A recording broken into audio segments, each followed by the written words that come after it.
Ya tenemos en nuestra cabina y como todos los jueves al abogado Henry Cucalón Camacho, querido amigo, con quien vamos a conversar el día de hoy. Henry, buenos días. Muy buenos días, Ramiro. Buenos días con todos los distinguidos oyentes de Radio I-99. Hoy día quisiera comentar algo muy importante. El espaldarazo que ha dado la Corte Constitucional al principio fundamental de la libertad de opinión y de expresión.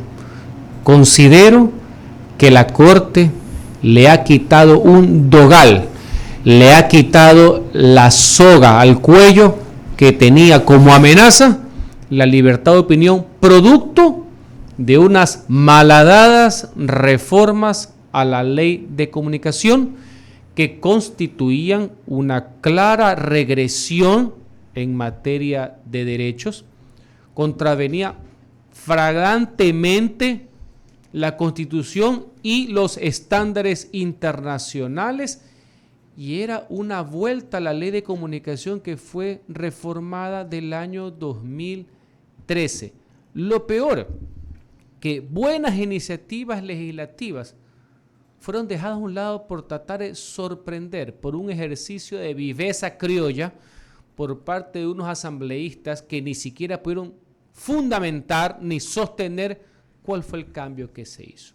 Ahora bien, con este antecedente, cabe mencionar lo que señalaste. El ponente de ese fallo, lo habíamos conversado semanas anteriores, el doctor Enrique Herrería, una persona muy comprometida y conocedora de este tema desde el punto de vista jurídico y práctico. Le tocó hacer el documento, ha sido aprobado por unanimidad del Pleno de la Corte, lo cual fortalece la institucionalidad y básicamente está en la siguiente línea. El presidente de la República, Guillermo Lasso, en algo que en algún momento habíamos puesto como crítica, nosotros sosteníamos que tiene que haber un veto total para enviar un mensaje claro, firme, rotundo, de rechazo a lo que ha hecho el Congreso, pero se fueron por la vía de un veto mixto, de objeciones por inconstitucionalidad y también las objeciones parciales por conveniencia u oportunidad, como también se denomina, que son básicamente de forma. Las que fueron objeto de inconstitucionalidad fueron 18. La Corte le ha dado la razón y ha declarado inconstitucionales 12 de 18. Y ahí me quiero detener. Entre esas 12 vamos al meollo del asunto. El más importante, el de la libertad de opinión, que quiere ser prácticamente castrada porque no hay otra expresión por parte del proyecto de la reforma, y la Corte ha establecido literalmente que es un discurso protegido, que tiene que ver con los derechos humanos, con los principios, con los tratados internacionales, y no puede ser sujeto a lo que la reforma quería establecer. Para mí, ese es el primer gran triunfo al respecto. ¿Y por qué lo digo? Porque una vez que la Corte lo ha determinado, para mí ha saldado, ha sellado la discusión jurídica. Ya no va a haber el temor que si hubiera un veto total, después de un año lo volvías a insertar, se volvía a tratar. Señores, quedó en seco. Ya esa es la posición, ya no hay nada que hacer al respecto. No puede venir novelería jurídica alguna o mayoría jurídica alguna que quiera revertir esa posición. Entonces, en la actualidad, este ya no es un problema, una posición de Ramiro, de Henry, de Juan, de José Antonio y de Guillermo. Está en firme por parte de la Corte. Eso para mí es lo más importante. Se le ha puesto un candado, ha blindado esa posición con una razón de ser jurídica. Otros artículos que ha declarado inconstitucional y que aquí lo advertimos por sentido común, pues es el tema del derecho a la verdad. No tenía razón de ser en lo absoluto, y la Corte en el fallo, ya causa hasta risa, dice, bueno, ¿y cómo se establece que es la mentira? Por así decirlo. Con un razonamiento muy lógico llega a la conclusión de que ese artículo era inconstitucional.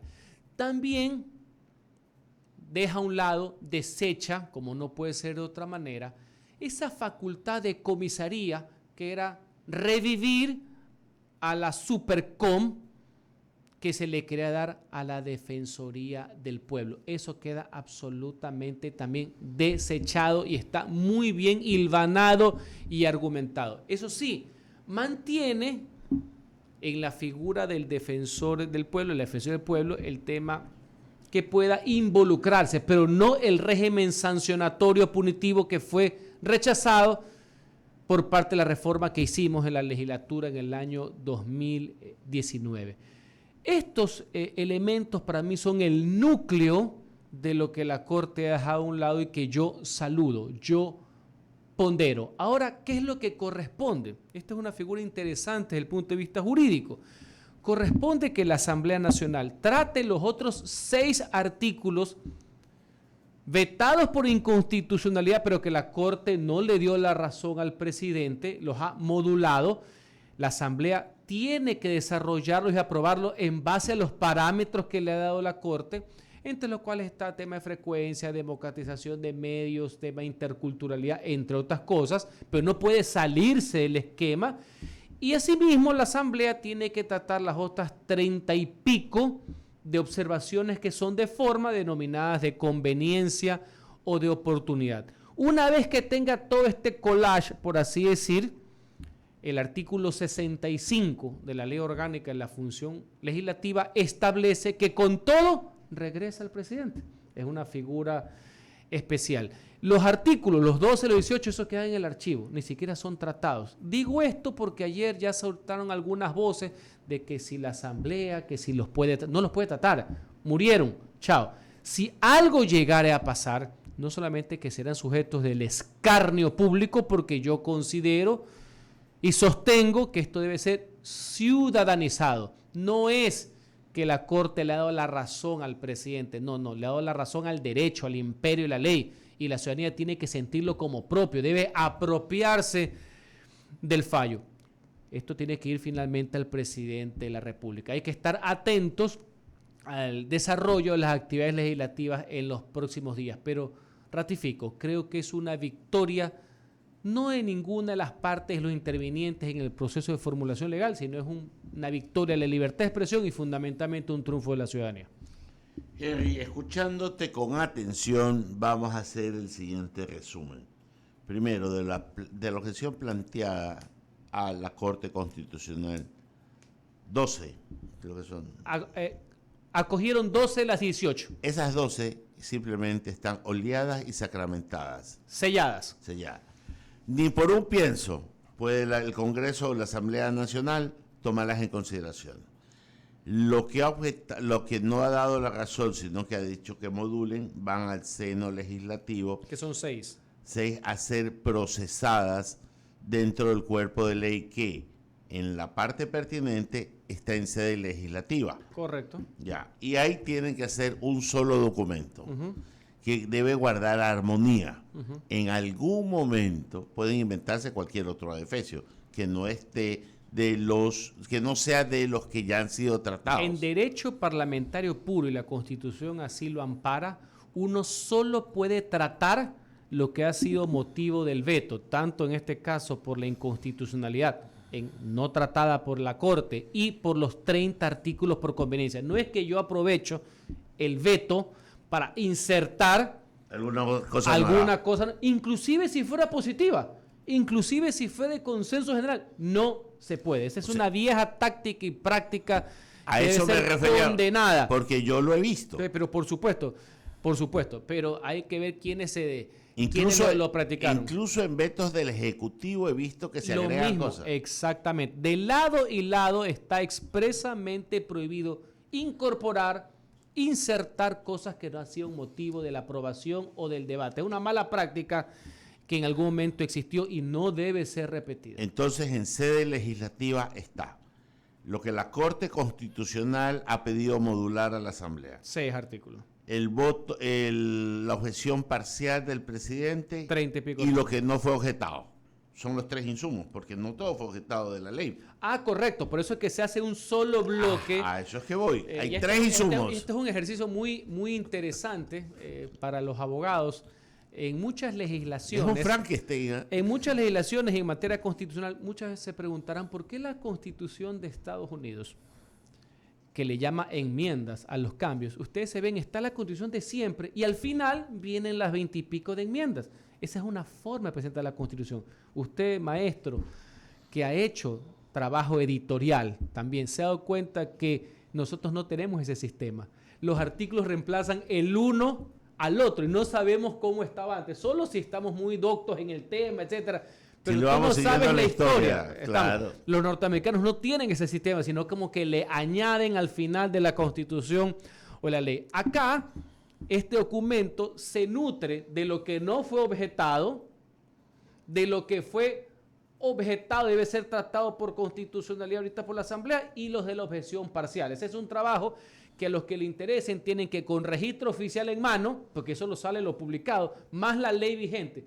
La Corporación de Estudios y Publicaciones termina siendo una codificación al braveo, por así decirlo, claro, muy buena, y lo que hace es que en cursillas uno diferencia cuál es la última reforma, pero no es hacer un ejercicio difícil cuando hay tanto articulado, ¿no? Pregunto, ¿tiene la Asamblea algún tiempo para conciliar todo esto? Una vez que ya la Corte Constitucional dictaminó, tiene 3 días para hacerle consejo legislativo, ahí viene y recién corre el plazo de los 30 días que se tiene regularmente para tratar los vetos del Ejecutivo. Ese plazo fue interrumpido mientras la Corte hacía su dictamen. Desde ahorita que le tiene que notificar en 3 días, comienzan a correr los 30. ¿Tienen algún recurso para plantear ante la Corte?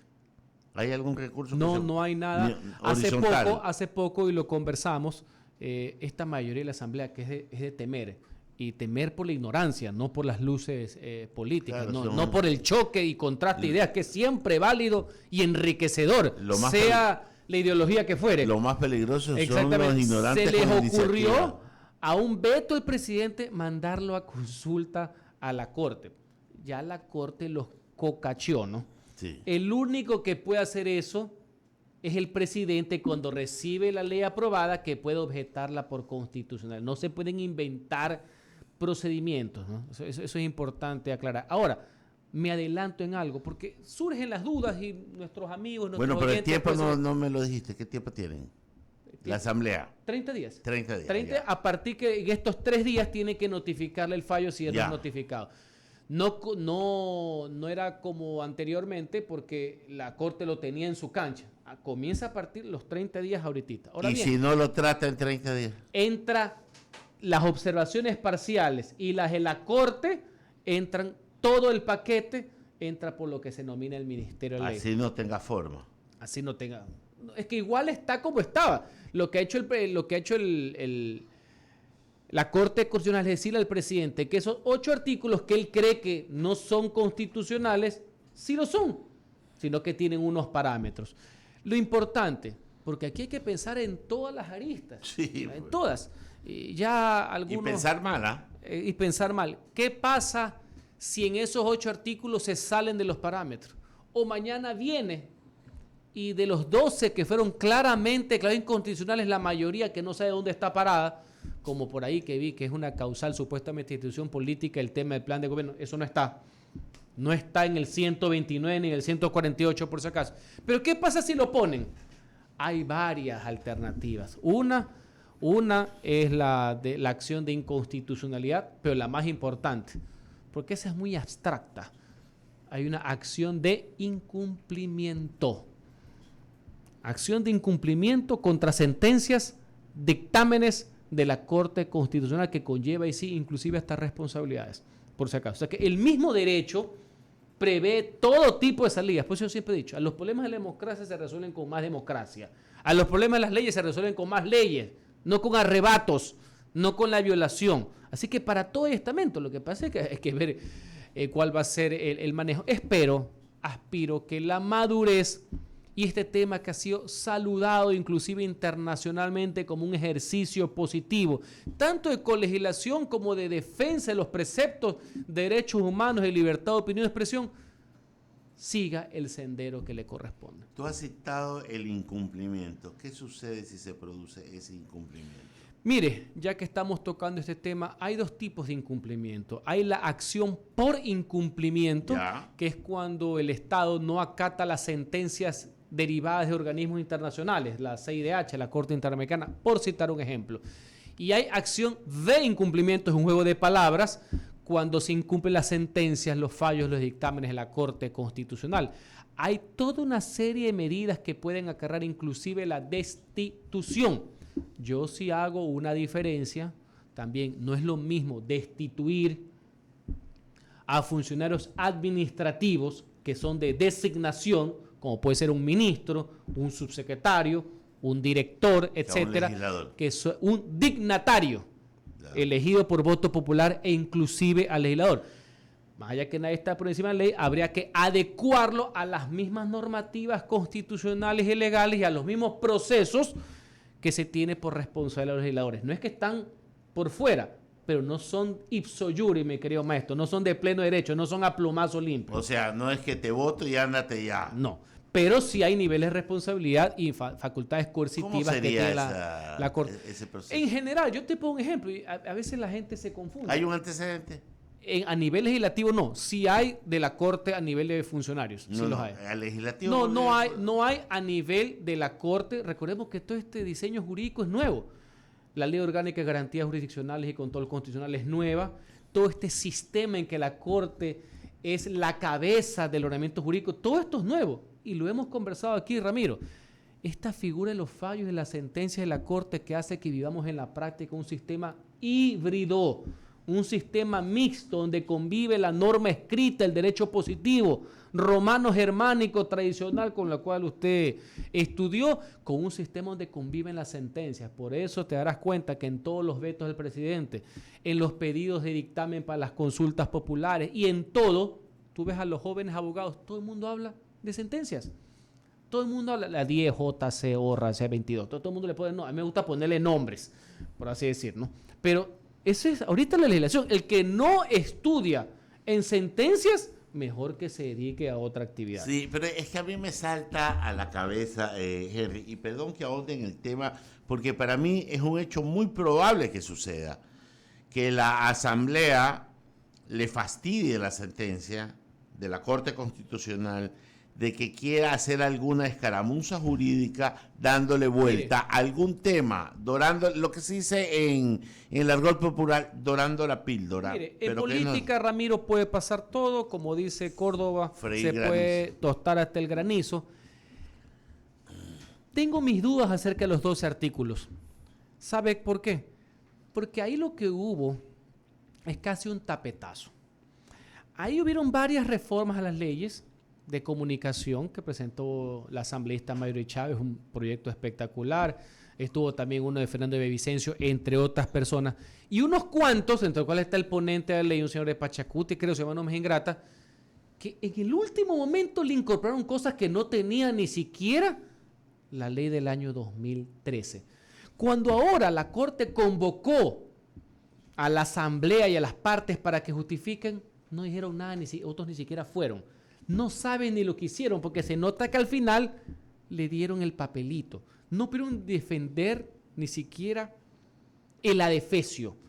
No pudieron defender o argumentar la arbitrariedad. Estamos. Entonces, no los veo en esa línea, más allá que puede suceder absolutamente todo. Y la solución está en las mismas leyes. No los veo litigando, ahora sí, de frente, contra la Corte, en la Asamblea, contra la Pública, diciendo que el dictamen de la Corte dice lo que no dice la Corte Interamericana, la Constitución y todos los tratados internacionales. La otra vez lo metieron como un gazapo, de pasada, hechos los avivatos, los que no se dan cuenta para ver qué es lo que pasaba.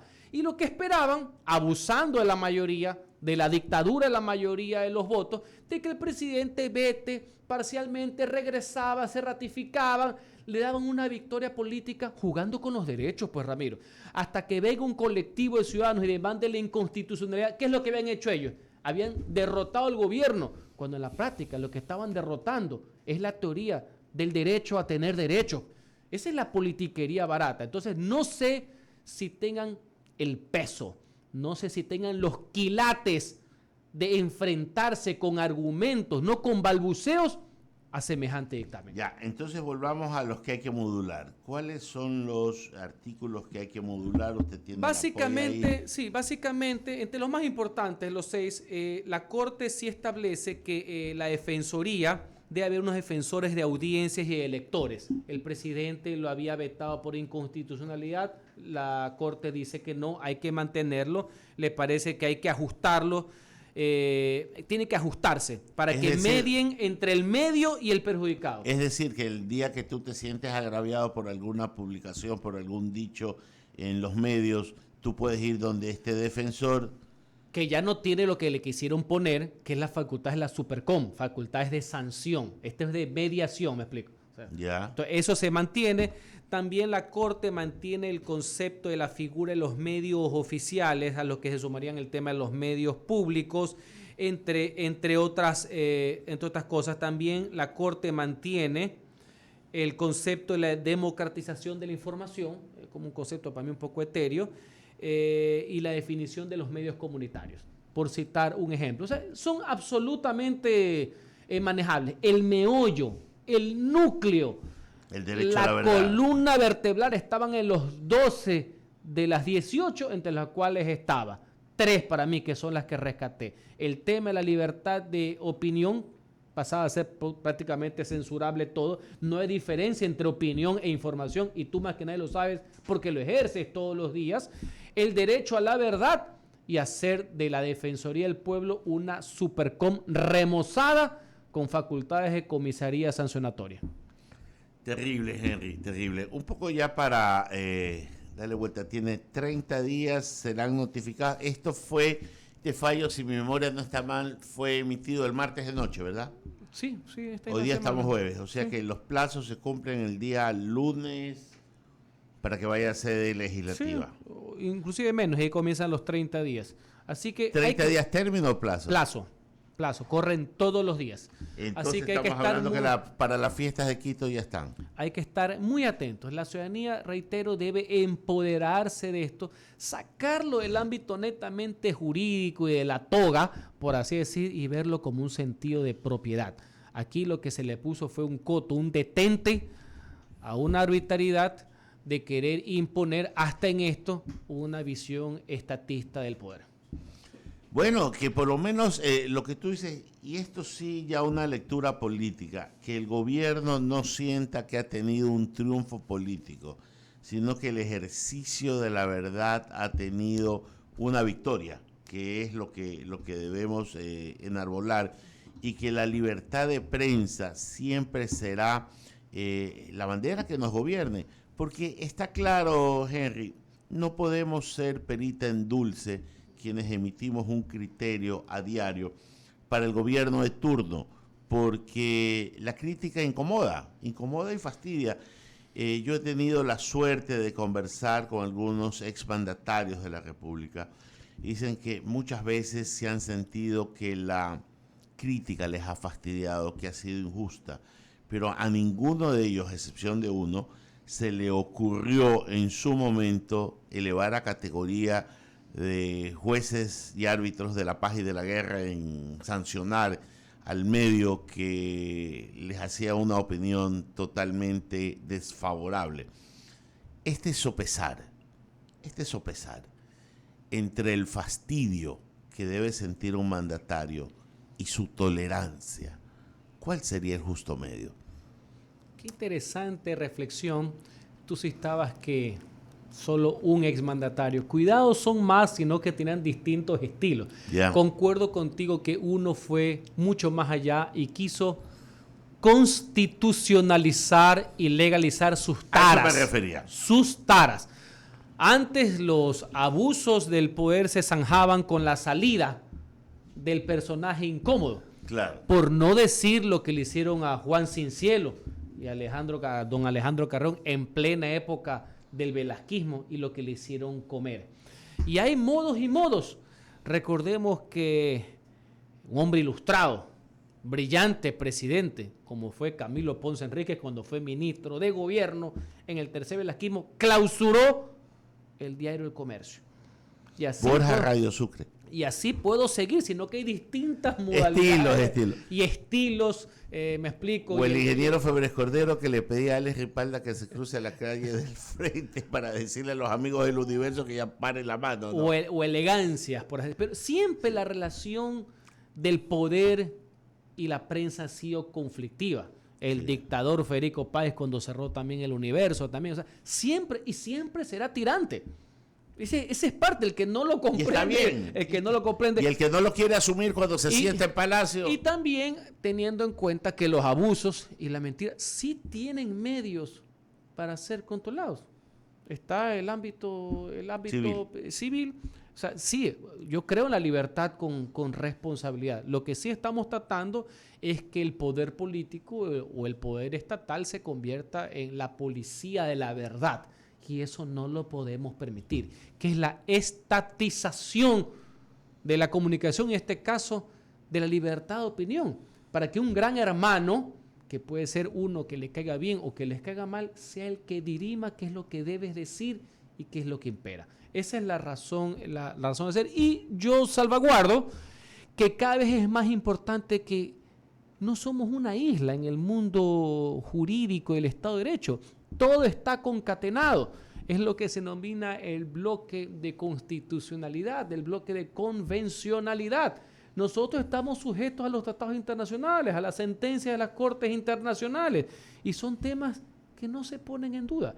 Uno de los mayores fundamentos prácticos de la objeción del presidente de la República, y que la Corte recoge como no podía ser de otra manera, no había que ser clarividente para saber lo que iba a pasar. ¿Por dónde se iba? Es la sentencia de la Corte Interamericana en el caso del Universo. Es que ese es el mejor de los parámetros y precedentes. Es un documento bastante importante, interesante. Yo creo que de lectura obligatoria, no solamente para los estudiantes de Derecho, sino para todos los ciudadanos, como el reflejo de lo que no debe ser ni de lo que no debe pasar. Más allá de las diferencias que podamos tener de opiniones, del contraste y del choque, que podamos tener con cierta visión que pueda tener un medio de comunicación y que en democracia debe ser respetado, no necesariamente aceptado, ¿no? Yo te quiero tirar la pelota a otra parte de la cancha. Hemos dicho cuál es la responsabilidad de la Asamblea, hemos dicho cuál ha sido la responsabilidad de la Corte Constitucional, el Ejecutivo como actor importante en la expresión de las libertades públicas, mandando esa objeción a la Corte Constitucional. Pero quiero ponerte en nuestra orilla. ¿Cuál termina siendo la lección para nosotros, los que día a día ejercemos la opinión, para los periodistas que salen a la cancha a ver una noticia y presentarla, para que el que emite su editorial en un medio de comunicación, para el que presenta una noticia? También hay un compromiso que este tipo de sentencias nos da, según tu punto de vista. ¿Cuál es ese? Que no hace falta el dogal o la cadena del poder político en una ley que puede ser interpretado según las conveniencias de turno para actuar como todo en la vida con responsabilidad. Y que un derecho humano, un derecho fundamental, un principio de derecho fundamental no puede estar supeditado o reglado a los intereses o al sentido de oportunidad del poder político de turno. Valoremos nuestros derechos de libertad. Valoremos nuestro derecho a tener derechos. Libertad, oh dulce nombre, hermoso y celeste don. Tú eres la misma razón, tú eres el alma del hombre. El alfabeto para un niño está cantado y es la lección que quería en algún momento decir, porque puede sonar, Henry, en un momento que estamos enarbolando una bandera de victoria, y yo creo que lo que nosotros estamos enarbolando es una bandera de muy alta responsabilidad, porque a una corte dar la razón a la verdad significa que nos está nombrando de alguna manera responsables de que esa verdad brille y no de que esa verdad se ensucie. Entonces, por eso era tu opinión importante. Quiero darle la bienvenida a nuestro director general Eduardo Mendoza Paladines, a quien no quiero dejar ajeno a esta conversación que hemos venido sosteniendo con Henry Cucalón. Buenos días, Eduardo. Buenos días a la audiencia, buenos días, Henry, Ramiro, y a todo el equipo de producción y a la callada del 98.9 que nos escucha, y el I99 que nos ve en la televisión, en las plataformas a través del @Radio I99. Qué interesante todo lo que están diciendo ustedes. Y sí, efectivamente, cuando una corte actúa bien, y sus fallos son coherentes y coinciden con lo que la sociedad, con lo que el derecho internacional, etcétera, indica, lo que hace es legitimarla y además goza de popularidad sana. ¿En qué sentido? Es decir, la Corte ha hecho lo que tiene que hacer, no lo que tiene que hacer o le ordenan. Eso es un gran mérito, mi querido Henry. Y se legitima permanentemente en un proceso inacabado con sus fallos. Y creo que constituye, a final de cuentas, un baluarte en la precaria institucionalidad que vivimos. Ojalá todas las instituciones fueran así también. Porque le digo, con 6 o 7, yo creo que el procurador y la procuraduría hacen un muy buen trabajo. Yo creo que la fiscal, con errores y defectos también, ojalá todos fueran así. En efecto, mi querido Ramiro, y en efecto, mi querido Henry. No obstante, yo quería llevarte, lo hicimos con Ismael Quintana antier en la tarde con Luisa Delgadillo, lo hicimos ayer con Rafael Ollarte, y ahora lo estaban conversando. Respecto a esto que dice el presidente de la República, o a la solicitud, porque si te das cuenta que hay 3 diferentes versiones para una 9ª pregunta, ¿no? 3.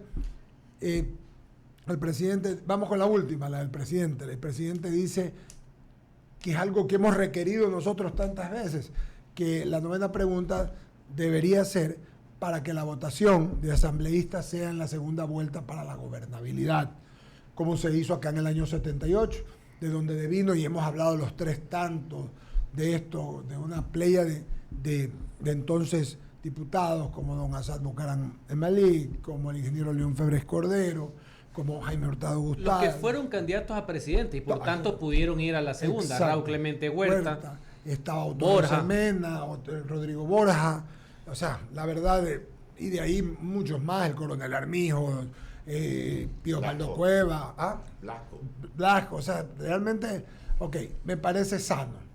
Esa es la una.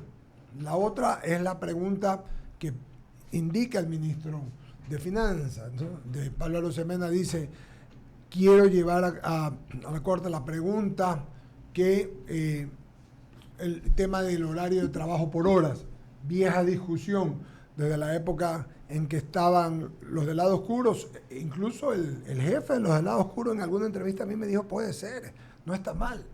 Y hay otra pregunta más que está en camino y que la hizo, me parece, el ministro de Gobierno, Ramiro, no la recuerdo exactamente, pero son 3. Entonces, de estas 2, de las 3. Los legisladores en segunda vuelta. Los legisladores en segunda vuelta. Entonces, pero no sé si me suena a que son bolas de humo, porque lo que me decía Ismael Quintana, Henry, Ramiro, es que esto debería verse, si se quiere hacerlo ya, porque si no tiene que correr el mismo trámite que todo lo anterior, y lo único que pareciera es que quieren demorar la elección y que no vaya con el 5, o sea, el 5 de febrero. A veces, por más que se quiere ayudar en aras de la democracia, de la estabilidad y de la gobernabilidad, hay veces que no se dejan, la verdad. Y con esta cantaleta del banco de preguntas, o sea que como que aquí las instituciones jurídicas son ahí como unos boletos. Es que hay una confusión, pues. Entonces, mire, si uno sigue la entrevista del primer mandatario, parecería que cuando él habla de la pregunta, ya iremos al contenido, vamos a la forma, de la legisladora de la segunda vuelta, lo da como un hecho, o sea, como que ya está, o sea, ni siquiera es que está como una carta escondida. Si uno revisa las preguntas del anexo, eso no está. No sé si él hizo un ejercicio de simulación, pero inclusive el entrevistador parecería que todo como que era un hecho consumado. El hecho cierto es que no está, punto 1. Punto 2, todas las preguntas, todo tema que va a criterio del pueblo, todo cambio va siempre a control de la Corte Constitucional. Siempre va con dictamen. La única diferencia es que cuando son temas constitucionales hay 2 pasos, lo hemos analizado aquí. Un paso es que la Corte dictamine cuál es la vía, si es enmienda, reforma o constituyente. Y el otro paso es ver de la pregunta, la modulación de la pregunta, si está inducida la respuesta, etcétera. Inclusive, cuando uno presenta una consulta popular, es decir, cambio a leyes, que es de jerarquía menor, también va a la Corte. Entonces, No sé qué fue lo que trató de decir el presidente o la tarjetita que tenía en ese momento, porque estaba siguiendo un guión, porque no es que se le salió, él insertó eso en el debate, no sé si como distractor, no sé qué mismo es el tema, pero creo que hay bastantes temas de fondo en el país como para estar jugando con el tema institucional. Eso en cuanto al tema. Coincido, yo lo he escuchado y lo he leído al doctor Quintana, así mismo es. Ahora vamos. Debió haberlo hecho en un principio. Solo falta que el equipo asesor del mandatario piense que esa es una pregunta no de cambio constitucional, sino de cambio legal, cosa que lo envía en el otro paquete. Entonces, vaya usted a saber con esos asesores. Ahora vamos a lo que a usted le preocupa y a los oyentes en el tema de fondo. Esa es una de las tantas alternativas que pudiera mejorar la calidad democrática y la gobernabilidad. Ninguna suelta que no vaya acompañada con el cambio cultural de la clase política per se es la solución. No es que la noche a la mañana, porque si usted elige per se en la segunda vuelta de los legisladores, que es una figura interesante, hay algunos que creen también que hay que regresar a las elecciones intermedias de legisladores también. Puede ser. Que el periodo dure 2 años. Exactamente. Y que la presidencia de la Asamblea dure 1 año. Exactamente. Y que los legisladores nacionales duren 4 o al revés. Hace senadores de 6 y los otros de 4. Es cuestión de jugar. Nada cambiará si tú tienes las mismas pintas que tienes ahorita. Es que es verdad. Le vas a cambiar es el membrete, la duración y la forma de elección, pero las pintas que pasan a ser no líderes y no vulgares. Los requisitos siguen siendo los mismos. E inclusive con requisitos, mi estimado Ramiro, porque recuerda que la mayor cantidad de violadores contumaces a la Constitución y que se autocalifican de oradores son magísteres en Derecho Constitucional. Casi toda la Asamblea tiene título profesional. O mañana inclusive al título vamos a discriminar por la Universidad Extranjera o Nacional, porque la universidad que ahí me gusta o no. Casi todo el mundo tiene título. El problema no es el título. El problema es que no devengan lo que supuestamente han estudiado. Claro. Su forma de ser, sus prácticas, sus formas chantajistas de extorsión a lo largo de 30 y pico de años que todo el mundo las conoce, no parecen, no reflejan supuestamente el cartón que tienen atrás. Y aquí hemos tenido PhD, máster, presidente, todo, y llegamos a la misma. No pasa necesariamente por eso, porque recordemos que al final de cuentas la acreditación viene con el voto. Sí, señor. No es un cargo de designación. Entonces, el tema de la segunda vuelta puede ser interesante. No digo que no soy reacio al tema. Tú has citado el ejemplo histórico, pero no crean, señores y estimados oyentes. Aquí no caigamos en la demagogia. Per se, no es que es la varita y se soluciona. Y eso sí, les hago un acápite. Por favor. La lógica, ¿cuál es la lógica? No solamente mejorar la representatividad, porque difícilmente va a aparecer Jaime Hurtado, Febres Cordero, Roldós, Borja, Trujillo, entre otros. Es que las personas que sean finalistas en la segunda vuelta vayan con un importante continente de legisladores. Esa es la lógica. Claro. ¿No? Ya, cuidado, se ponen entonces a lloriquear los que quedan al final, que no van a tener ni un solo diputado, porque eso lo que te va a llevar es que haya 2 grandes bloques, ¿no? O sea, esa es la lógica. Ya. Bueno, digo nomás, ¿no? No, es verdad. Digo, y cuidado, ya no me gusta porque entre los 2 grandes bloques no están los que se ven como uno, los que hablan como uno, los que se visten como uno, los que son socios de uno y por los que yo voté. Porque aquí la democracia, dependiendo de... O el que gana la presidencia no tiene la mayoría. Pero se entiende que son 2 grandes bloques. La lógica de ese diseño político es forzarlos a que llegue a un acuerdo entre 2. O que haya una oposición razonable, pero que tiene que ser racional. Y si es razonable, no debe haber polarización. Pero con eso ustedes comprenderán de que lo que es el derecho a las minorías, con eso desaparece. Que la lógica es que ya no haya un diputado suelto como el señor que ahorita preside la legislatura. Claro. El señor es de a uno, pues, ¿no? Claro. Uno. Remedio Alarcón. Pero que no le llega ni al meñique, pues, claro, sin talento, porque nadie puede dudar de la inteligencia y del doctor Alarcón, que ya a los 19 años había sido concejal de Quito. Claro. Varias veces legislador, prefecto de la capital, y podamos tener críticas o no, pero imagínate con el que tenemos ahorita.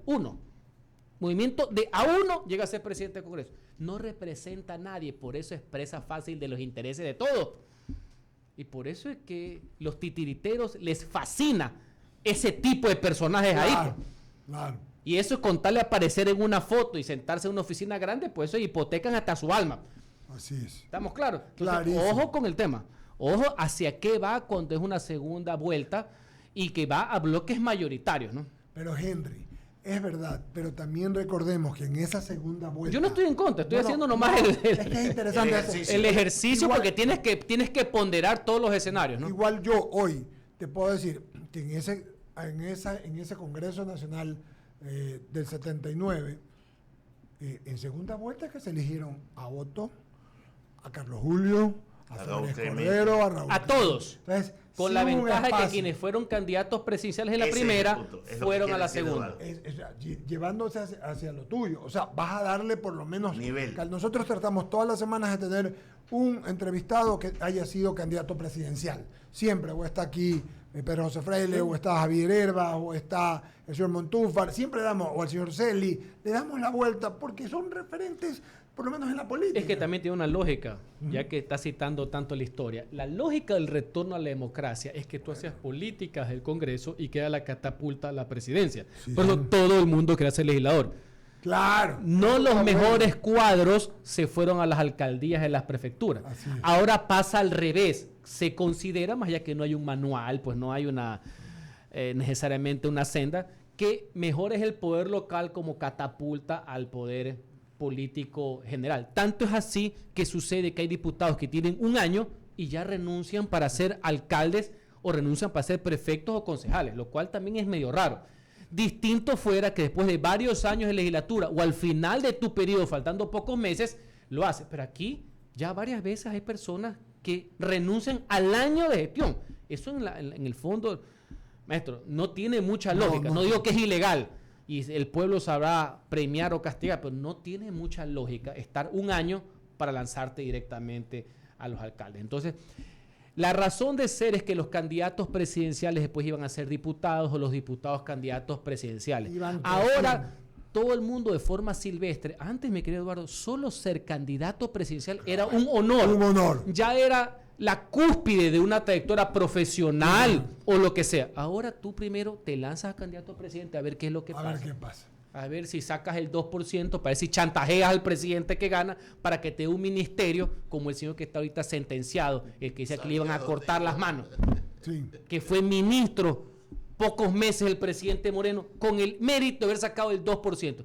En los 80, cuando tú sacabas el 2% de unas elecciones, solo tenías dos caminos, a Lorenzo Ponce u otra más, ¿no? Sí, señor. Ahora, dependiendo de las maquinarias, dice, no, si sacas 3%, qué gran expectativa, la verdad. Tienes un futuro promisorio. Tienes un futuro. Todo depende cómo lo quieran analizar los adversarios. Qué bestia, qué gran perspectiva. Tienes todo por delante, te dice.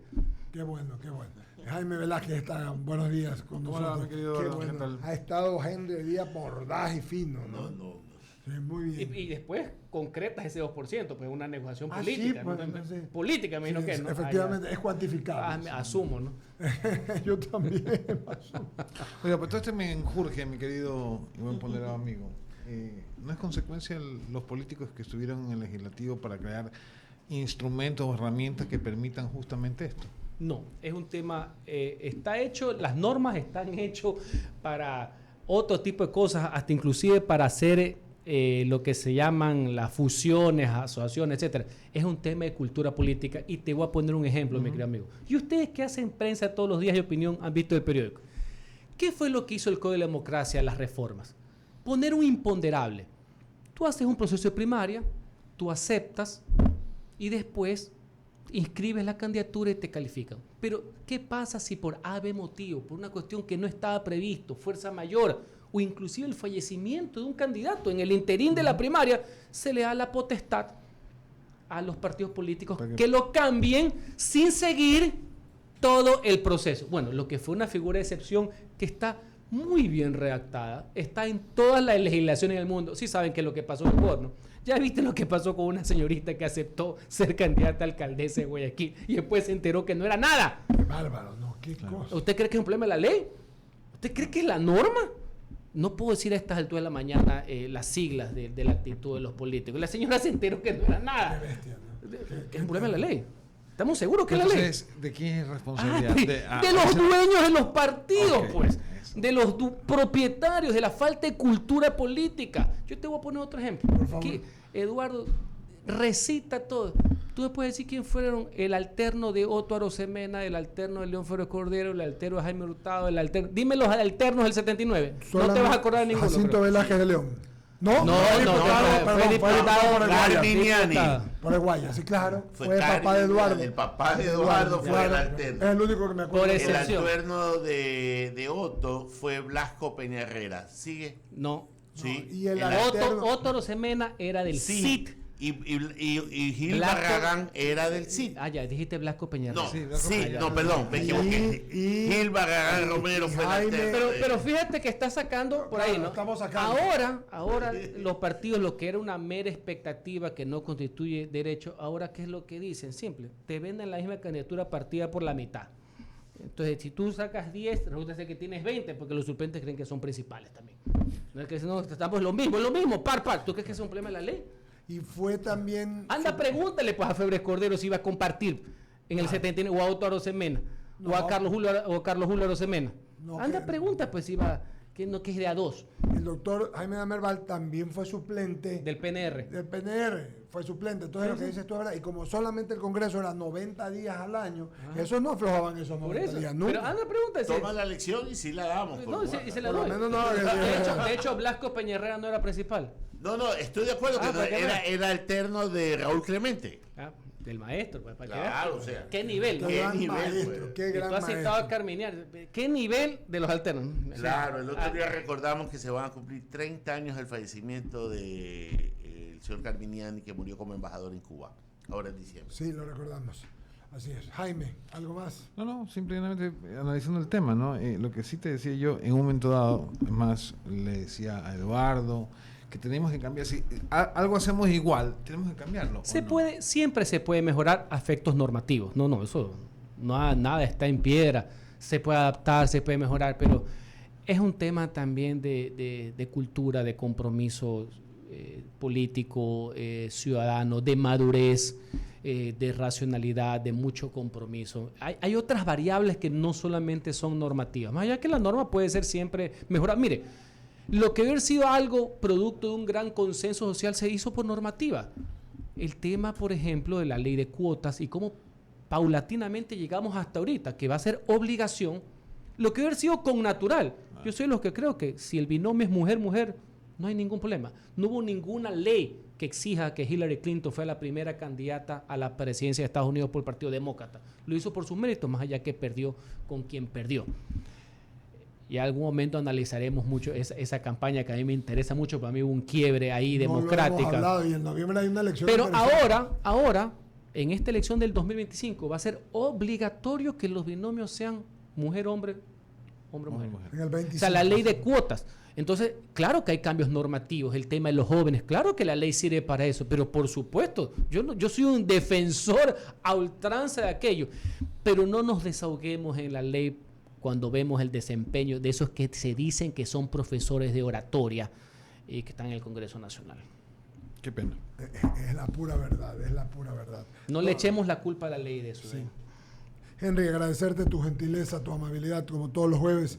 Nuestro Y después comentario. de la audiencia, Henry 2025. Sí, ya lo quieren candidatizar, don Henry. Para el premio Raíces. Me acuerdo de una anécdota genial ya que hablas de eso. Y siempre que tienes tú aquí, Ramiro, traemos citas históricas. Cuenta mi papá que alguna vez estaban en el tribunal del Guayas y habían hecho una buena labor en el escrutinio con el presidente Roldós. Entonces que en una de esas, don Buca, que era genio de figura hasta la sepultura, se lo queda viendo y dice: "Vea, ingeniero, yo a usted lo voy a llevar a Quito, muy buen trabajo". Y mi papá se asustó y le dice: ¿qué, don Hassan? ¿Me va a llevar al PANOP? No, yo lo voy a llevar a la política. Entonces esa más o menos, y cumplió el viejo, no era un hombre de hombre. Eran gente que tenía palabras. Ojalá que Febres aquí Cordero hubiera tenía más, palabras. más literatura política. Yo creo Sí, que la la verdad figura que de Saad Bucaram el Melín es una figura poderosa, a mí me apasiona mucho. Sí. Es algo que todavía la sociedad política no la ha alcanzado a comprender, a desarrollar, a admirar, etcétera. Más allá de ciertas anécdotas en general y el conflicto con su sobrino político, presidente de la República en su momento. Pero yo creo que debería desarrollarse mucho más ante la historia. ¿Quién fue Saad Bucaram? Le voy a dejar un par de temas que los conversamos el día que almorzamos, Henry. y no lo había visto. Cuando Juan Manrique estuvo mordaz No. con la definición de Sí, democracia. pero uno anterior, Allá. que yo no lo había dimensionado y que Henry me lo hizo notar. Año 1981. Mueren dos monstruos de la política. Con 5 Jaime- meses de diferencia. Exactamente. Jaime Roldós, el 24 de mayo del 81. Y Don Buca, pa. Y Don Buca, el 5 de noviembre del increíble. 81. Un vacío de liderazgo Claro. político. Y Henry decía con bastante propiedad, hace emerger A Luis figuras Febres Cordero. a Febres Cordero y a Borja. Claro, claro. ¿Qué hubiera Y sido a el otro país? más, ¿ah? A otro más para mí de ingrata recordación, pero es un hecho histórico. ¿A quién más, pues, maestro? ¿Quién emergió de eso? El señor Atalá Bucarán Ortiz. Claro, El loco que habla. Si los señores no hubieran Nosotros fallecido en el Bucarán. 81, no te quiero O sea, decir que hubiera seguido siendo Atalá Bucarán. La Claro. ley de la entropía, ¿no? Increíble, pero cierto. Es Más verdad. allá de sus méritos políticos como Sí, candidato. eso no. es otra cosa. Pero, maestro, el vacío que se generó. Se genera un vacío. hombre de 40 años y el otro de 65. Los dos fallecidos con 5 meses de diferencia. Eran los dos, para efectos lo que le gusta a la gente decir, eran los dos dueños del Ecuador. Sí, Los dos guayaquileños. sí, señor. Otra anécdota, ¿no? Ya. Desaparecen en el minuto. ¿Tú te imaginas qué es lo que pasó? Pues, ¿no? Claro. Ahí ya solo faltaba, era, porque dijimos, como en Polo Vaquero, aquí todo el mundo. Y yo creo que procesos como el de Borja y Febres Cordero, que igual se iban a dar, se aceleraron. Claro. Porque Febres Y el Cordero de tenía. Bucarán se aceleró No, más. no, ese se multiplicó por multiplicó. 1000. Se exponenció. Por Dios, pero, obviamente. Ese es un tema que un día. Sí. Yo hay que siempre lo desarrollo en desarrollar. clases. Qué interesante. Ciencia política pura, no derecho político. Qué interesante. Y ya para cambiar el tema y cerrar, ¿no? Lo saco de la política a la música. Es lo mismo. Mucha gente cuando hablamos de estos temas, sobre todo los más jóvenes que nos escuchan mucho, a propósito, un gran saludo para Fabricio Rechuan y su señora esposa. Ayer los encontré, nos dicen que nos escuchan todos. Oye, ustedes son como mi familia, los escucho todos los días. Y a ese lindo grado escuchar llegamos. eso, La qué verdad que lindo da escuchar satisfacción eso. Sí, la verdad. y honra, ¿no? La verdad, un orgullo. Sí, qué barbaridad. Claro, más Qué importante. barbaridad. Bueno, pero para que se ría don Henry. Estaba yo en el evento del Hilton, que invitaron unas conferencias, Ramiro de tecnología y me llevó Val y Rafaelita, me llevaron las dos, me lo fui llevando a Hugo para reírme un rato. Y entonces estando allí, me encuentro con una sobrina y me llama por teléfono alguien y me dice, oye, va a venir Carlos Mata, tú sabes que no sé cuánto. Carlos Mata, qué chévere. Y entonces yo le digo, sí, no sé. Y entonces me queda viendo mi sobrina que estaba ahí y me dice, oye tío, ¿y quién es Carlos Mata? Me ha pasado con José y me ha pasado con Carlos Mata y con alguien más. No saben, no tienen ni idea. Un Son Carlos, para nosotros. un A mí Carlos me pasa Mata. toda la vida. Un Carlos Mata a las 2:30 después del show de Bernardo. Ah, era maestro. clásico.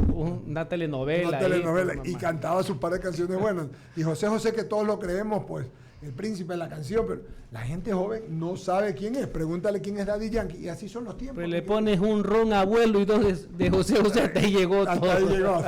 Oye, Julio Jaramillo, pues, acuérdate que pero Julio él sí es Jaramillo. conocido, claro. No, es conocido por la nueva generación después de muerto. Por Charlie Sa, Y increíblemente. es Más que increíble, o sea, y discúlpeme la herejía que voy a decir, pero Julio Jaramillo es reconocido en el Ecuador después de su fallecimiento Sí, el señor. 5 de Se febrero lo reconoce del año por- 78. Se lo reconoce después de muerto. Increíble. Así pero es. cierto. Era reconocido en México, en Colombia, en Argentina, pero aquí, solo en las cantinas, mi querido amigo. Qué pena que sea así. Después, y al final de cada fiesta lo ponen.